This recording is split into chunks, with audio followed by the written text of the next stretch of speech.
I am so excited today to be joined on the More Than Music podcast by Mr. David Dunn. How are you, sir? Dude, I'm doing great. Thanks for being here. We're going to talk about the songs on the album Yellow Balloons, plus get to know you a little bit more. So before we jump into the record, let's start way back at the beginning. You grew up in Midland, Texas, right? True. You're like the fourth of six? I am the fourth of six. Impressive. Yeah. That's a big family, though.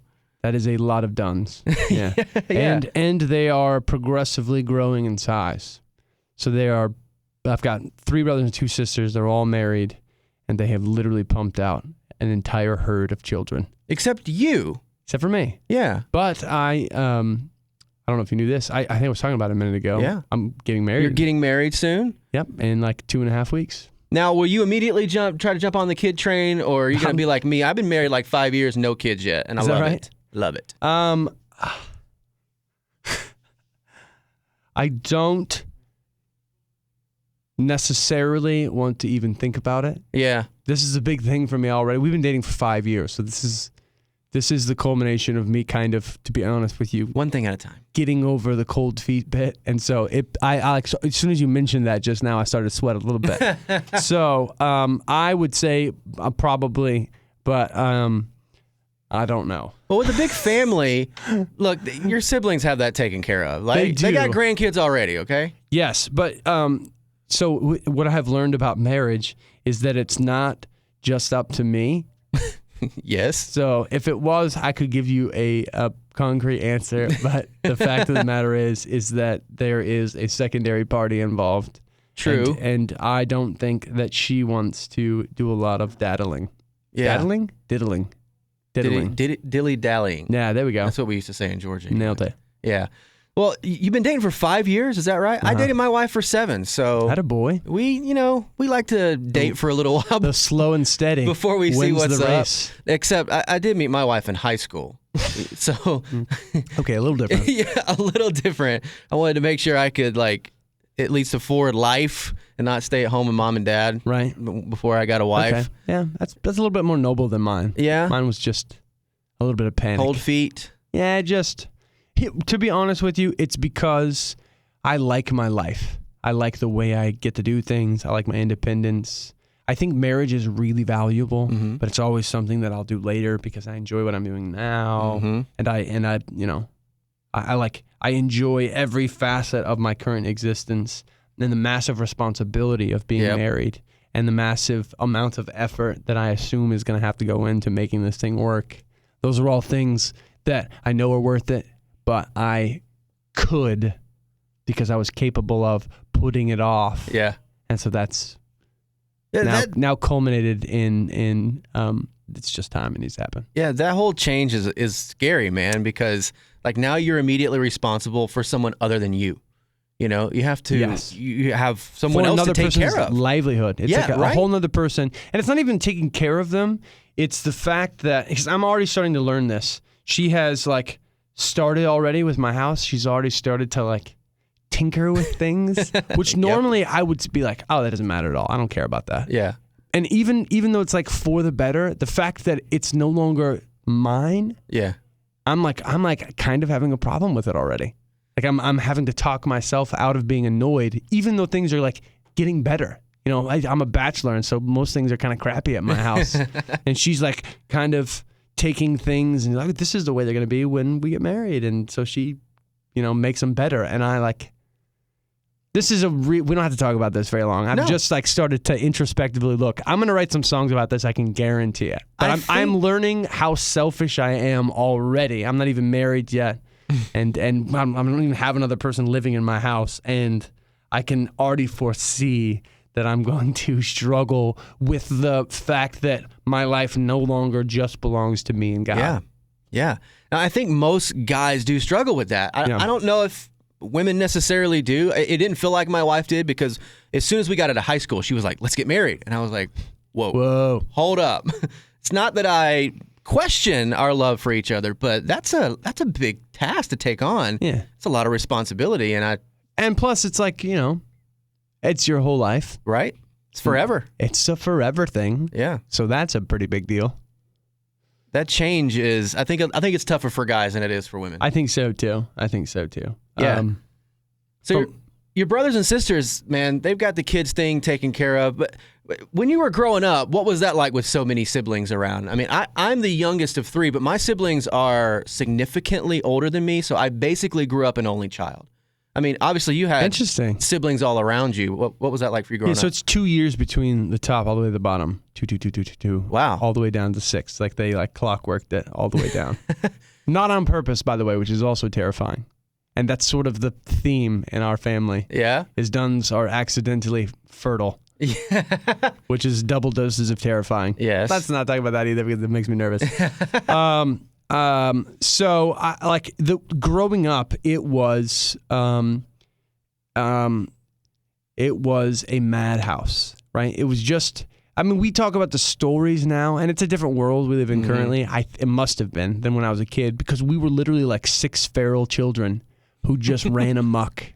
Like the things that I did when I was like 6 years old are astounding. I mean, I would just get on my bike and ride in the middle of the street all the way down to the 7-Eleven to get a Slurpee. Yep. Right? And as long as I was back in 3 hours and my mother didn't notice. Yeah. That was completely fine. Or we had, I could tell you 100 different stories about outrageously dangerous things that we did all the time. But that was sort of the MO for the Dunn kids, is we were the feral children that ran around the neighborhood. I lived in the sticks in Georgia, and I used to go out and play in the woods by myself as a kid. And I think about that, like, what were my parents thinking? Yeah. Like, I'm a kid in the woods. So much stuff could happen, but totally different world back then. Yeah, man. yeah. I think back then, like, we're old. Like, look at us now, Yeah. We're talking like our grandparents. I know. I did hear that you were the wild child in the family. Is that true? You were the troublemaker? I was, wild child, depends on how you define that. Troublemaker, yes. I was a horrible child. Actually, I'll put it to you this way. This is my parents are very fond of saying this. They had 3 kids, and they looked around at other people who were having problems parenting, and they went, "We don't get it. This is so easy. We don't know why anybody ever has any problems." And then they like to say that God's dose of humility to them was having me. I was a terror. And this is still inside of me. I'm like an authority shaker. Like I really, really am obstinate, and almost if you want to really hack me off, the way to do it is to try and assert some authority over me. And that's you extend that to me as a kid who has no filter, and anytime they're like, don't touch that microphone, and I would go look you in the eyes. Boom, touch the microphone. And that was every day, multiple times. So my dad likes to say that, the 2 or 3 spankings a day I got till I was 8 was him saving me from prison. Yeah. I used to get a couple spankings just in case. Like we know you did something today. We know you did something. So go ahead in your room. You can tell us what it is. You're in trouble. Or not, and then you're going to get a spanking. I would walk by my dad's recliner, and there would just be a newspaper rolled up, waiting for my behind as I walked by. They didn't do newspapers because I would laugh at them. Yeah. It was spoons until spoons broke. Ooh. And then we moved on to this. Maybe we should call Child Protective Services, but then it was hangers. I got spanked for the hangers. What? And the worst part about spankings when I was a kid is that they would send me to my room, and then they would make me wait for like 30 minutes. It felt like years. I would have to sit in there in turmoil about when they were going to come in, make me explain to them why I was getting spanked, and then spank me with the hanger. I used to have to go pick out the belt. Did you ever have to do that? No, Go pick your poison. Really? And if you came back with a wimpy one, it's like, nope, go back and get another one. I never had to do that one. Yeah. Then you have to. I don't even know what I would have done. Go to my dad's closet and pick out the belt that he was going to spank me with. I did, however, try the number where like I put on like 6 or 7 pairs of pants. I tried that. And that always got me the bare bottom spanking every time I tried that one. When you try to deke it, it's like you get the worst. They know. Turns out you're not as sneaky as you think you are when you're 6. But then you start playing music at 15, right? What happened on this trip to Mexico that got you into music? It's a very spiritual story. So it was junior high. It was more like 14, right? I like got to where I could do it at 15, but 14 is when I decided. Junior high, we were on a mission trip to Mexico. My youth group, and there was about 25 boys and 25 girls. And the first day we got there, we were under this tent, and this cat stood up the front with a guitar, and he's going to lead us in some worship. Mm-hmm. And we're 14, right? And so girls on one side, boys on the other. Typical. Can't. No, there's no intermingling. No. Those are the strange creatures over there. And so Tim got up with his guitar, and he played for like. Now who's Tim? I have no idea. I would love to meet this dude. You don't remember who this guy is? He's the reason that I do music, and I would love to bump into this guy. But he was like one of the staff members. He was like one of the 3 guys that worked there all summer. We were only going to be there for a week, so he was like the counselor. You go to like a kids camp, and the counselor he was a college kid who was just there. It's him and like 3 other people, and they were the staff. And so Tim was the one that was going to lead worship, and he stood up with his guitar and he played about half of this worship song, and I was sitting there listening, and I was like, this is pretty good. And I take a look over to my left where all the 14-year-old girls are sitting, and every single one of them, this number. Just wide-eyed, drooly-mouthed. And right then and there, that's when the Lord called me to do music as a vocational. The look on those girls' faces was like, I want to do music forever. It's very spiritual, I told you. Yeah. I think, here's what I'm going to say also, just in passing, because now I've told that story a couple times, and I've talked to other people. I would challenge any male that does music that says that it was not one of the determining factors. Which, by the way, it works much better in theory than in practice. Yes. But the idea when you're younger is you do music and the chicks will dig it. Yeah. I was the drummer, and everybody loves the drummer. At least that's what I thought in my head. Why did you start doing drums? Well, I don't know if it was for girls. Oh, you haven't done an introspective look. But I can't sit here and say that the attention wasn't nice. Yeah. Can you sign this drumstick? Yes, I can. Sure. It's my first gig ever, but I will. Yeah, exactly. It sounded terrible, 100%. but I'll sign that drumstick for you. Yeah. What was it? I mean, growing up with 5 siblings, 3 brothers, 2 sisters, I mean, did you guys get along, or were you like fighting on road trips, family vacations kind of stuff? Yes. Yeah? All of that. For me specifically, I told you about my authority issues, which still persist to this day. When you're in a big family like this, anybody who is in a big family knows this, there's a pecking order. There's whom sets the rules, who tells who what to do. And usually it's oldest boy. In our family, it was oldest boy. He was the undisputed rule setter. And then number 2 wasn't the second boy. It was the first girl. It was king and queen, them 2. And then my second brother he is really smart, but he was very unathletic and not real good at the physical aspects of anything. And so me and him had a little bit of a rub because I was vying for his spot on the pecking order. And then the one below, basically all of the turmoil that happened in our family revolved around me. That's what I'm about to tell you. My younger sister was also vying for my spot, right? And that was the real rub, is we actually had a kind of a fractured relationship. I have a couple of songs about that actually, because she was vying, she was trying to assert authority, and I was resentful. And so it was like a 2-year period in high school to where I don't have anything to do with my younger sister. So my family is very, very close. Mm-hmm. Like you hear me say these things, they were things that absolutely we've talked about and they're in the past. My family is abnormally close, more so than anybody else's family I've ever seen, right? We're like, my favorite people in the world to be around 100% is my brothers and sisters and their wives and husbands. Those are my favorite people. And family vacations or gatherings, those are my favorite times to hang out with anybody in the world. And I probably only in the last 5 years have realized that that's not the norm. Yeah. Most of my friends, they're sort of dreaded. They go back for Christmas and they sort of like, all right, I got to get this out of the way so that I can go somewhere else. So our family is not that way.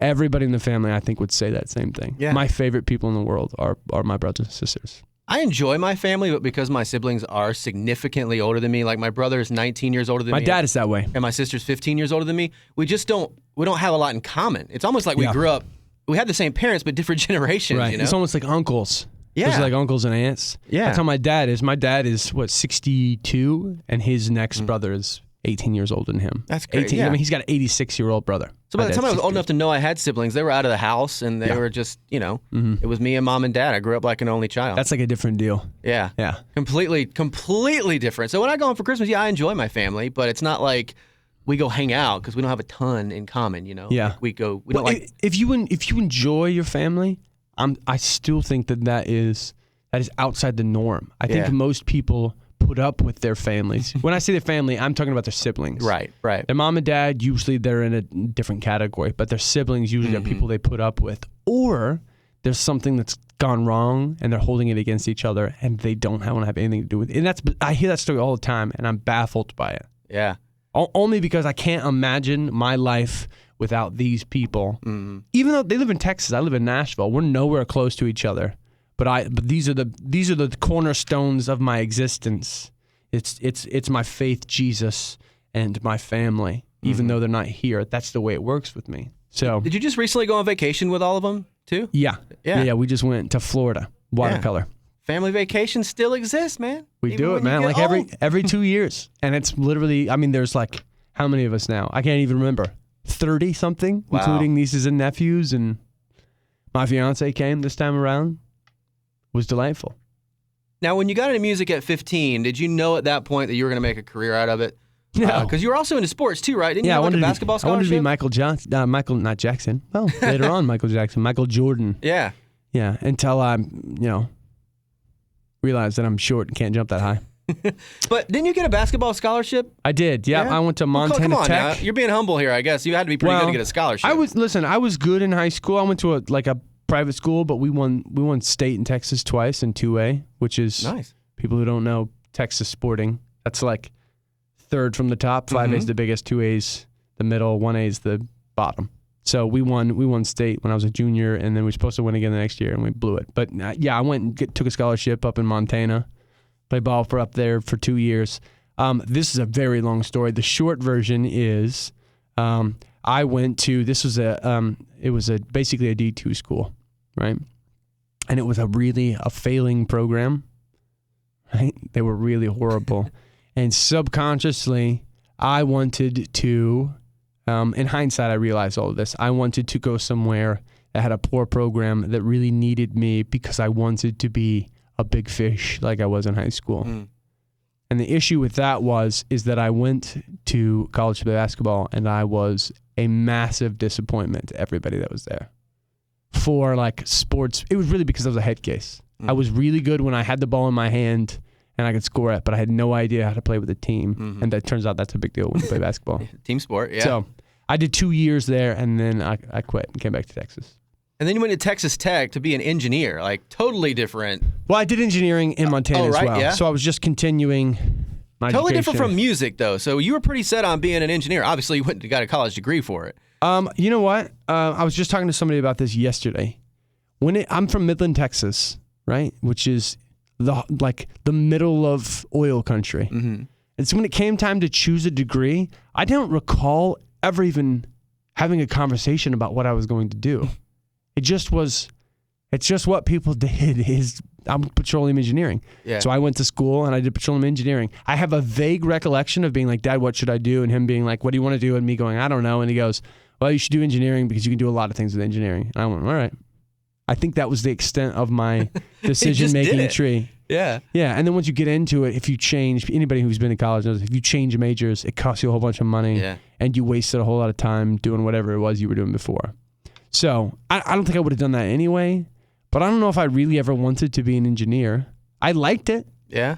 But I wanted to be in the NBA until I realized that wasn't going to happen. And then once basketball was over, music was the thing that I spent all of that time. Because basketball in college is a full-time job. Yeah. It's 8 hours a day, and it's every weekend, and all of your time, especially when I was doing engineering. I didn't know anybody. I didn't have any friends except for my basketball team because all I ever did was study, play basketball. Well, I was about to say, it's not like you wasted your time just getting whatever degree. I mean, you were actually an honor student, so you studied hard for that degree. Yeah, I made pretty good grades in college. And then you were just one day, you're like, you know what?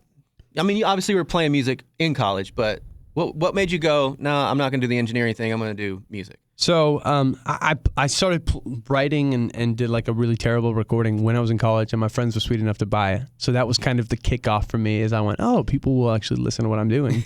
So when I graduated, I literally had a choice between kind of this normal route, going and working for Chevron, right, or making a lot of money here, or going and doing music and choosing to value money less and define success differently. So that was what I was juggling between. And the truth of the matter is, I like engineering. I do. It's not like I was choosing between something I didn't like and something I liked. I liked both of them. So I went through this big process of begging God to point in one direction specifically, to show me the burning bush and make me go that way. And the truth is that this didn't happen. There was no direct pointing. And so the reason I chose music is really because I went, if I do engineering, this music thing is never going to be a possibility again, because I have a little bit of momentum, and I'm never going to be able to do that ever again. So I'm going to try this. And I probably 15, 20 times I went, here's my goal for the next 6 months, year. And if these things don't happen, then I'll just quit and I'll go do something normal. And I probably did 10 or 15 of those.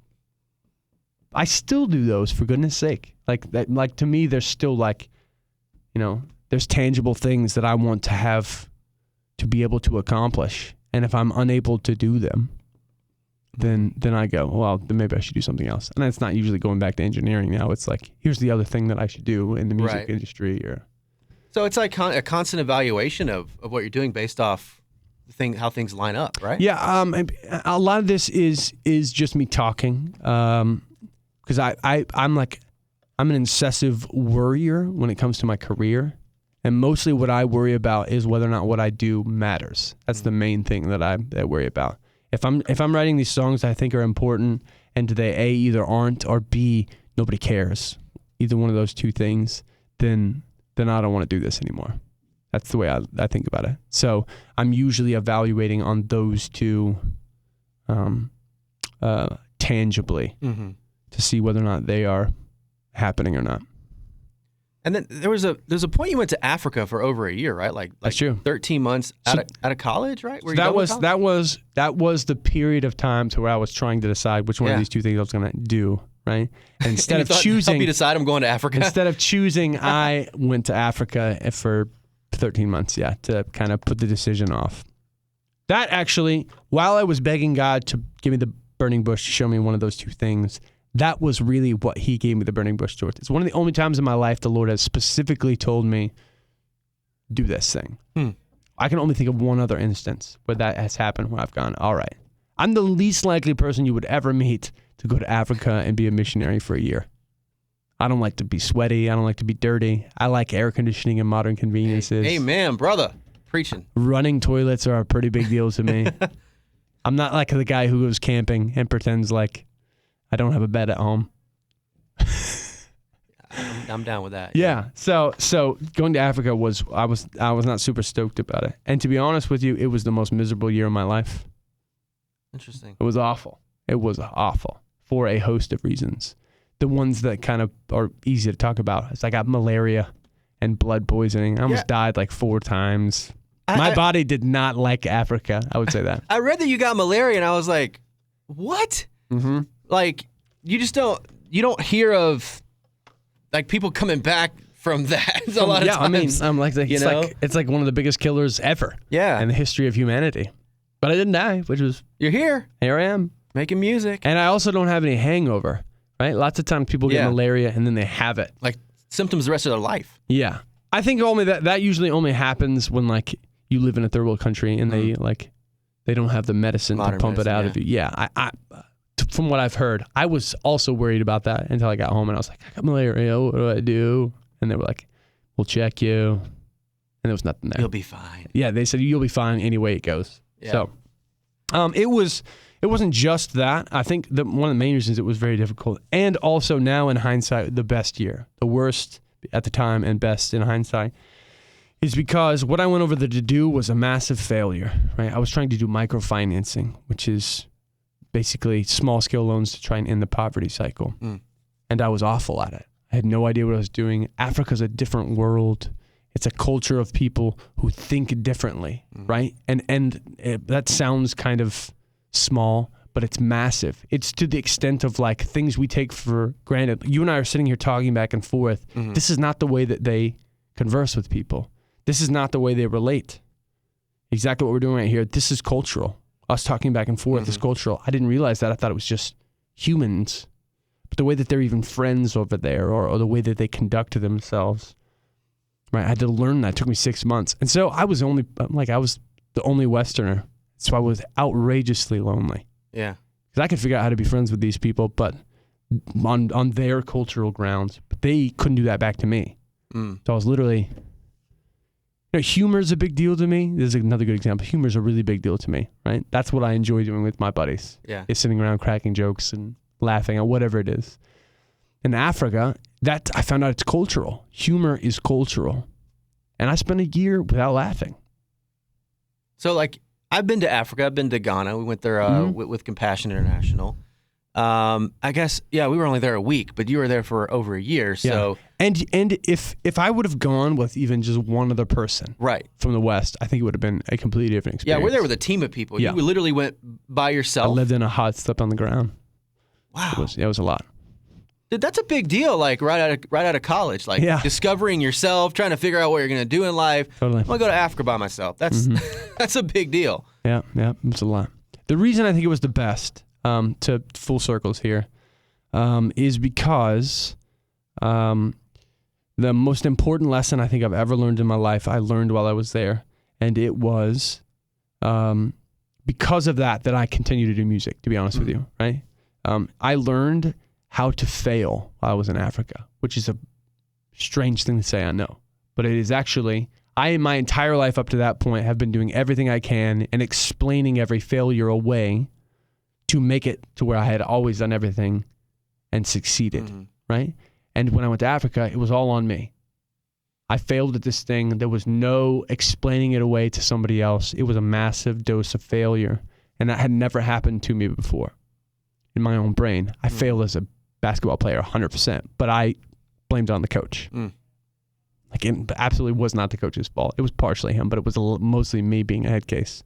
So the reason that was so important, not even just for me as a human being, but me as a musician, a lot of people probably don't know this, but I've been doing music for 10 years, and the majority of the time you make art, you make it, you hand it to somebody, you try and get them to play it at a radio station or whatever. And they listen to it and they go, meh. And it's just a massive amount of failure over and over again, and being able to endure and continue despite having the failure happen.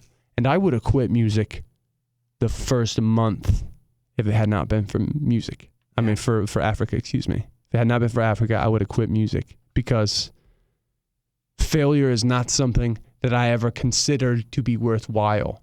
And if it didn't work really quickly, all right, no big deal. We're going to go over here. I don't want to continue to slob myself through this. Yeah. So really valuable lesson. Now in hindsight, I'm positive. For a long time, I was angry at God because you made me waste a year of my life, and I didn't help the continent of Africa one iota. Why did you make me do that? And I think in hindsight,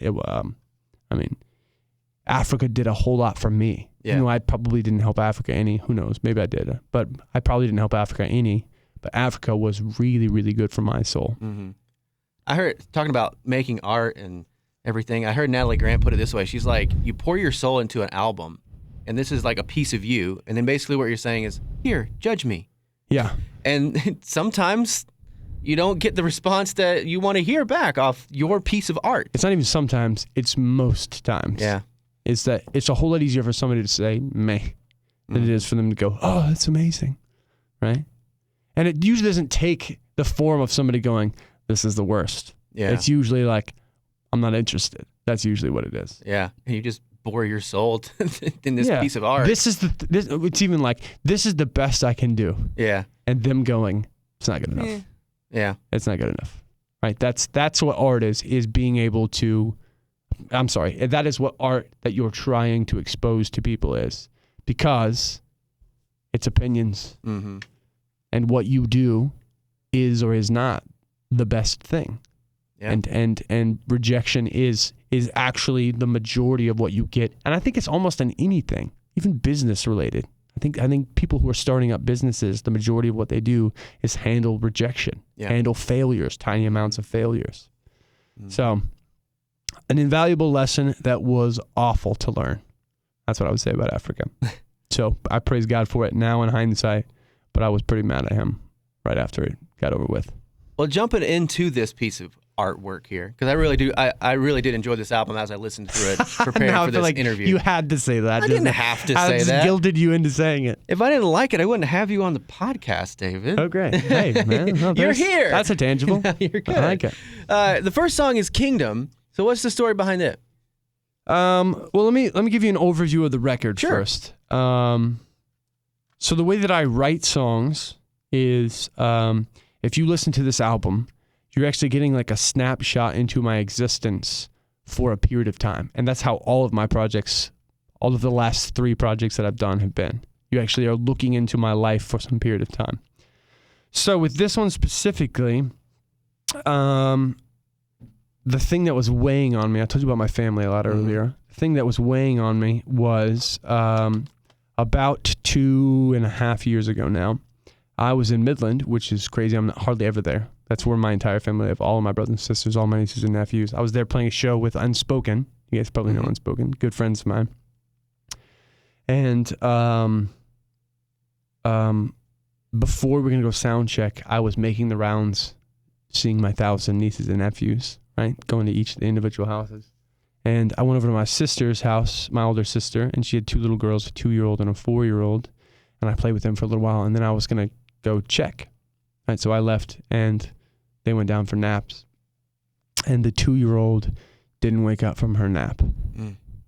We have no explanation. There's no scientific reason for why it happened. Nothing. Wow. She just didn't wake up.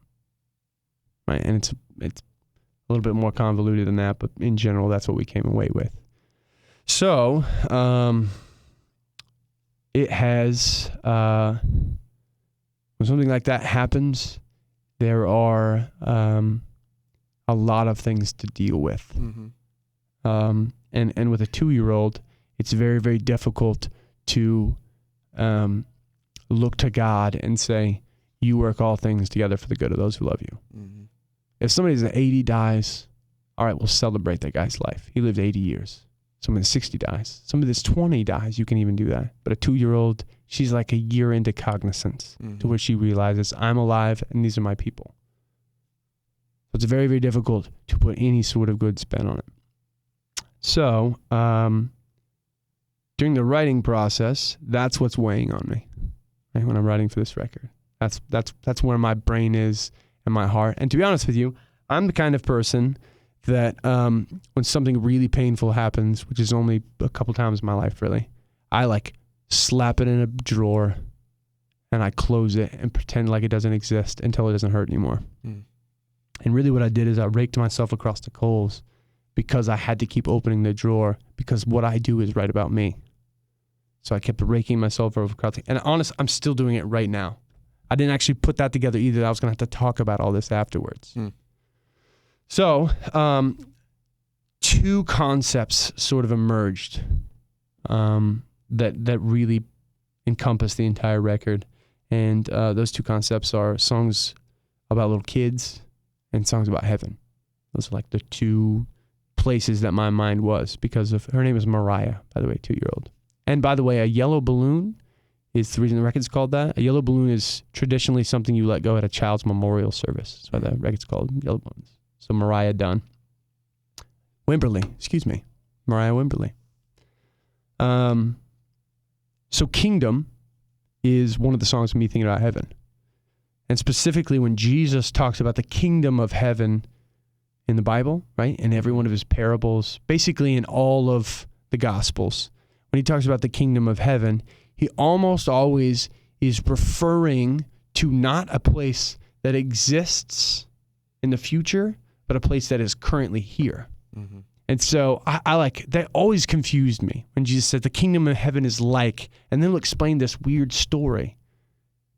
And I always went, how is that like the kingdom of heaven? The kingdom of heaven is like streets of gold and harps and clouds and angels and everything being great. But that's not usually what it is. The kingdom of heaven is like 3 servants who are with a master. The master goes away, gives them a bunch of money. 2 do a good thing, 1 doesn't do a good thing. Like these weird stories. Mm-hmm.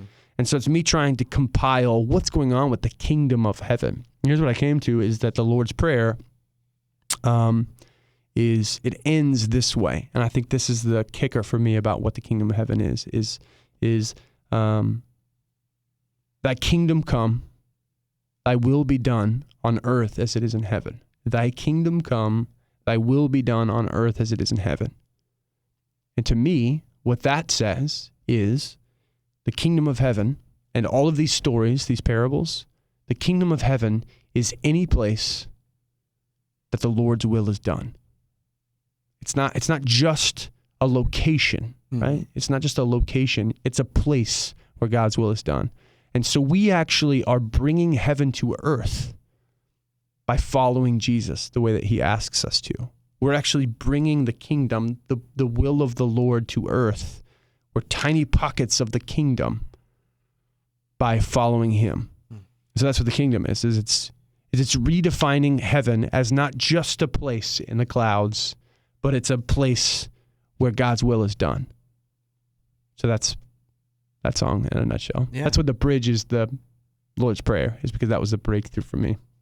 Yeah, man. Such deep, interesting thoughts behind how this music is made. I mean, another one of your favorite songs is Grace Will Lead Me Home. What's the story behind this one? That one's a little different, actually. So I do a bunch of writing for other people. Usually I'll specifically sit down and write for me, but I'll also be like, all right, we're gonna write a song for another artist. Mm-hmm. And that was this song actually, but I still have to write about myself because it's just what I do, and so it still ended up being a song about heaven, right? It was me thinking about what was going on in my life and me thinking about heaven and my 2-year-old niece being up there with God. It's not a song that I would typically put on a record, to be honest with you. Really? Not because I don't like it, but it's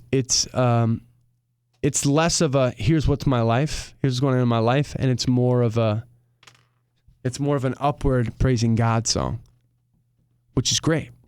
But I tend to go, here's me, here's God, here's how we interact. So I turned it into the people who helped me pick the songs to pitch to this other artist. Yeah. Right? And they went, this is perfect for your record. And I went, what? And I said, it fits perfectly for what the rest of the record is like. That's why I went, yeah, that's right. Okay. Actually. Yeah, it's a song about heaven, and it's like, it's straight on board with the rest of the record. So I love that song a lot. But I'm always surprised when I look at the title tracks and it's on there. Yeah. Like, in general, you just love music. I hear you're like always writing songs. Like anything around you is inspiration. Mm-hmm. And at any given moment, you might find David Dunn writing a new song. You usually won't find me writing a song. Or you just go off somewhere. You will find me pick up my phone. You'll be talking, and you'll see me pick up my phone and write down something that you just said for me to go and chew on later. That is a lot like radio, because I do that all the time. Because well, what we talk about here is life, and so my wife, she just knows, like, if she says something and sees me reach for my phone, she's like, "Oh, you're gonna use that on the air, aren't you?" It's like she just knows it by now. So that's so. And I have like just running notes in my phone of just. I would have never thought that. Actually. Random ideas, random thoughts. That reminded me of this. Oh my goodness, that I did that this weekend, and it was the stupidest thing. I should put it in my phone. That's inspiration for us too. How funny. It's crazy. That's awesome, man. Yeah. So you're constantly just have like running notes in your phone of just random ideas that eventually become songs? I do. Actually, even just this morning. Well, I say this morning, it was like 3:00 in the morning. So we had a show yesterday and we drove back home. Yeah, and got here at 4. Thanks for being here then. Yeah, totally. Absolutely. I have no idea if this is going to turn into a song, but I think it's wildly interesting. Is this like this could be? I'm going to try to write this song. Lyric on the podcast? Here's the truth of the matter is that like 1 out of every 6 songs actually gets recorded. So I have an entire computer full of really terrible music that's never going to see the light of day. So this, I would guess, because this is so ornate, it probably won't actually be a song. But this guy was talking about the homeless, right? He's my drummer, sitting in the car with me, we were driving back from this show. And he was talking about the homeless people. And he was talking about people's interactions. Really what we started talking about was skepticism. This is way off topic, but I just like it, so I'm going to talk about it for a second if it's okay. Do it. Skepticism. When a homeless person walks up to me, my first thought is, this person is trying to take advantage of me. Right? Mm-hmm. Which is very skeptical and probably an incorrect way to think, but it's the way that my brain works. I'm automatically on guard that this person's trying to take advantage of me. He was talking about another artist who, like a painting artist, who's talking about the homeless people and people like me who are skeptical. What they tend to do is walk around homeless people like they're at the people zoo. So walking in the people zoo is that you're witnessing them from the outside, insulated yourself from engaging in somebody else's life for skeptical reasons, like you would if you went to a zoo and looked at animals. So the people zoo, the homeless people, you walk around people like me, and I absolutely do that. I walk and I sit there and I think about them the whole time they're standing next to me, and almost always it's from a them-me standpoint. Right. I'm looking through the window of my car like a people zoo. So I don't know what song that is, but a song called People Zoo. Stuff you like heard that. it first, right here. Yeah. People Zoo song. David Dunn write a song about anything, so beware if you're hanging out with him. It might be a song. Yeah, beware. You don't get credit for it though. It's David's idea. Now you were on The Voice at one point too. I don't know if many people know that about your story, that you spent some time on a singing TV show. I did, yeah. Mm-hmm. Yeah. What was that like? Did that propel you into music, or was it just another thing on the checklist? Well, I won season 2 of The Voice. Oh. No. Tell your friends. Remember that. That's not true. Yeah. That's not true at all. That was a factual lie. Fake news. Yeah, fake news. Fake news. That's hilarious. I'm glad you just did that. Yeah, I was on it for just a hot second, man. Yeah. I mean, I did the blinds. They did like one of those features where they told my story. And, yep. Then there was a little bit of buzz throughout the series, or like the whole season, because they came back and mentioned it a couple times, because my story is very similar to Adam Levine's.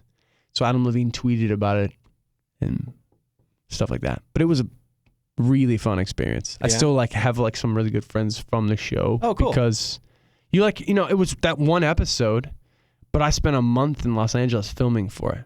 Right? Wow. You got to set up all of those shots and stuff like that. Uh-huh. So, when you're not filming, which was only like an hour a day worth of stuff, we just hung out in this really nice hotel, and there's 150 other people who are like really talented and have been vetted to make sure that they're interesting for TV. So it was like the best hangs in the world. Interesting, talented people. It was the best thing ever, man. Yeah. It literally was.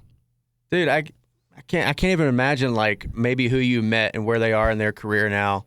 I mean, probably just like you, man. Probably just still doing the thing, man. Yeah. There's some in the CCM industry that were on the same season as me that like I bet you've talked to, and you should know that like, oh, that's one of David's buds. Yeah. It was at the Hilton in Studio City, Los Angeles.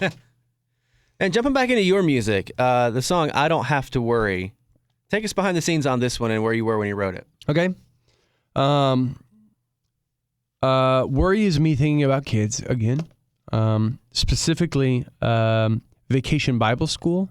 Did you go to VBS when you were a kid? I did, yeah. I was a church boy. Yeah, attaboy. Grew up in church. Church boy. Besides the apple juice and sugar cookies, the main thing that I loved about VBS was these miraculous stories that you heard over and over again about the things that Jesus and God were capable of. Mm-hmm. That he could part this giant ocean. He could part an ocean, right? And I'd seen them at that. Just when I was 6, I'd seen them. I knew they were big and massive, and I couldn't imagine how that could ever happen, but it did. And there was another little boy who had a slingshot, and he took down an adult, a massive adult, right? Giant. Which is, if you think about it, that's like PG-13. But VBS, controversial. Cut his head off. Yeah. What? What are you teaching? They didn't teach me that at VBS. Yeah. They actually took that part out of this. I didn't learn that till I was later. Took his big sword. Yeah. So these things that were miraculous, these miracles that happened, and that was basically most of Vacation Bible School was learning about these miraculous stories. And they were awe-inspiring when you were 6 or when you were 9 or when you were 5, however old you were when you went to Vacation Bible School. But as we grew up, they became less miraculous, not because the stories aren't crazy, but because you heard them all the time. If you're a church boy, you know what I'm talking about. I went to church every day when I was a kid all the way up until I graduated from high school, right? I went to every time the church doors were open, I was there. So I heard all these stories countless times, and they went from being miraculous to being mundane because I'd heard about them a lot, right? And that's the way the miracles go. You know, a normal example is birth. Birth is miraculous. That is a miracle. That's outrageously miraculous. Every facet, anything you want to talk about with birth, that's miraculous. But the truth is that a lot of people have been birthed. Yeah. And so it's much less awe-inspiring because we have all seen it, done it, been there, done that, right? And so we tend to think about it as that's just a part of life, but it's miraculous. So I don't have to worry. I talked about this a little bit earlier. I am a worrier, right? I worry about, with my career, I worry about whether or not what I do matters is the biggest thing. Am I just putting things out into the world and it doesn't matter that I'm doing them? That's like a thing that weighs on me really every time I do anything when it comes to music. If I play a show, that's what I'm worried about. Is me being here and singing to these people making a difference in anybody's life? Does it matter? Right? So that's what I worry about. I think a lot of people worry about their kids. That's like the main thing, is that they go, these are all the things I'm doing with the kids. What if I'm doing something wrong and ruin their lives? Or what if I do everything right and they still go to jail, right? There are things to worry about, and I get it. But really what you are doing when you worry is that you are saying, God, you are not powerful enough for that thing, whatever it is. And it's really actually makes no logical sense to worry. It doesn't change anything. There's tons of verses in the Bible that say that almost verbatim. Who by worrying will add 1 cubit to his stature? No one. Worrying accomplishes nothing except for making yourself miserable.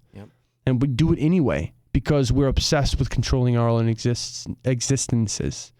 And God, by worrying God, we are claiming that he is not powerful enough to control our existences for us. And so it's insanity. And so worry is me telling people to stop it and reminding myself that I'm an idiot for doing it. So that's what that song's about. He talked about VBS and growing up in church as a kid. I mean, the song I Want to Go Back specifically talks about that. And I think a lot of what you just said reminded me of I Want to Go Back as well. It's very, they're like in the same ballpark. I don't have to worry and I want to go back. So I Want to Go Back is me thinking about what it looks like to have faith like a kid. And I think worrying is a part of that. You don't worry about things when you're a kid because you just trust that your parents or God are big enough to handle it. Because at that point, it's tangible. You're tiny, they're big, they can do it. Right? There's no issues. It's specifically what I was thinking about with Want to Go Back is the difference between the kid me and the adult me. You know, Jesus constantly is encouraging us to be more like children, especially when it comes to faith. And so me analytically trying to figure out what was the difference between me now and me as a kid when it comes to faith. And I think here's what I came to, is that when I was a kid, when it came to Jesus, the only things that mattered were that he was, right, that he existed, and that he loved me. And that was it. That was the extent of what faith was to me. And then as I grew up, faith became like a theological mountain that I had to scale. I had to know all of these things, and that was the new definition of faith. How much I knew about hermeneutics and theology and the, free will predestination debate. These are all the things I could compile, and this is my new version of faith. And I just think, I'm not degrading people for gathering information. I think gathering information is important, but it's not the thing that you should value the most. The thing that you should value the most and the thing you should hang your hat on is the same thing that you hanged your hat on. Hung your hat on when you were 6. And that's that Jesus is and that he loves you. And the rest of the stuff is icing on the cake. Yeah. So I want to go back. It's a reminder for me to value the correct things. You talked about earlier, you're getting married soon, but you're actually going to Ireland to get, or Northern Ireland to get married? Northern Ireland. Is that right? Yes, and it's offensive for you to say Ireland. You can't say that. Okay. I didn't know that either until I'm engaged to a Northern Irish girl. Like, did she immigrate from, is she an immigrant from Northern Ireland? Her parent, technically, she's like a dual. Okay. So she mostly grew up in the United States. Got it. She mostly is from the United States. And you would never, like, she doesn't have an accent. She talks like every other normal. I wanted, like, cool, like, Northern Ireland That's her dad. accent. Her dad is like, "Oi, my name is John Brown, Lucky Charms. Oi, what do you know?" Like that. I'm sure he sounds just like that. Yeah, yeah. I mean, bro, it, like, if you don't smile when you talk to John Brown, something's wrong with you. But her whole extended, that side of the family, still lives in Northern Ireland. They're all still there. Oh, that's awesome. So she wanted to go to If you can't tell, celebrate I have with a them. bit of Irish descent. You look a little bit Vikingish. Yes, this pale skin and this red beard. Yeah, it's sort of like Norwegian is what I would have guessed. Oh, Denmarkian. Yeah. My dad's side of the family, somewhere along the line, was from Ireland. I haven't done the Ancestry.com thing to know, but yes. Oh, you want to hear something that doesn't have anything to do with anything, but I think is fascinating? When people say they're Scotch-Irish, somebody's going to call me on this now. I haven't actually Googled this. I was told this by her parents.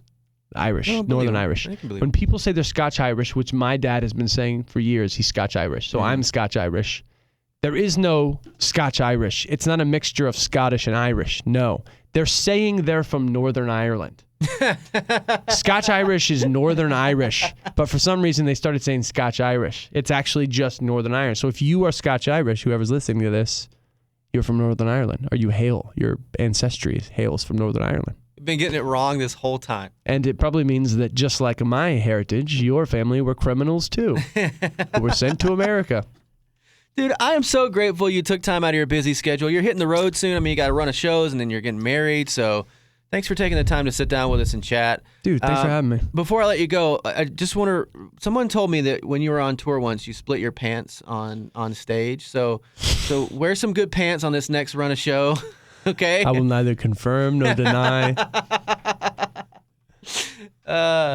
Yeah, get you some good pants. I'll get some sturdy ones. Yeah. Deal. Thanks for being here, David. Yeah, man, my pleasure.